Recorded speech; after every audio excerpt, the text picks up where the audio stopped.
একটু বলতে চাই, মানে তাকে ছাড়া এই বইমেলা অনেকের কাছে ভীষণ শূন্য মনে হয়। তার আপনার কাছে কি মনে হয় যে এই অভাব পূরণ করা সম্ভব? তাকে ছাড়া কথাটা আমি এখন মানি না, কারণ প্রতি বইমেলাতেই হুমায়ুন স্যার আছেন। এখনও হুমায়ুন স্যার বেস্ট সেলার, এখনও হুমায়ুন স্যারের বই সর্বোচ্চ বিক্রিত বই। সুতরাং আমি মনে করি হুমায়ুন স্যার বেঁচে নেই, দেহটা বেঁচে নেই, কিন্তু ওনার সাহিত্য বেঁচে আছে। এখনও প্রত্যেক বইমেলায় হুমায়ুন স্যারের বই সর্বোচ্চ বিক্রি হচ্ছে। তার মানে পাঠক এখনও তাকে মনে রেখেছেন, তার সাহিত্য এখনও বেঁচে আছে। আমরাও ছুটে আসি বইমেলায়, সেখানে শুধু আমার লেখা বইয়ের জন্য নয়, হুমায়ুন স্যারের জন্য। বইমেলা হচ্ছে আমরা থাকবো না, স্যার নেই, আমাদের থাকতে হবে। তো আমরা থাকি, আমরা এনজয় করি। স্যারের বই বিক্রি হয়, পাঠকরা বই কেনেন, আমার স্টল থেকে বই বিক্রি হচ্ছে, অনেক বিক্রি হচ্ছে। এই সময়টা তো অনেক আনন্দের। তো এই আনন্দটা উপভোগ করবার জন্যই বইমেলায় চলে আসি।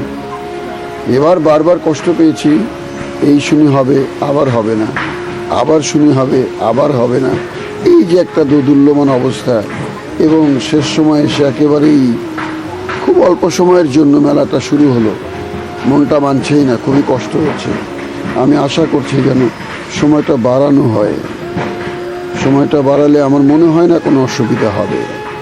হয়তোবা পর্ব থাকলে একদিন দুদিন পাঠক কম হবে, কোনো সমস্যা নেই। আবার আমাদের অন্যান্য পর্ব শেষ হয়ে গেলে আবার পাঠক বাড়বে।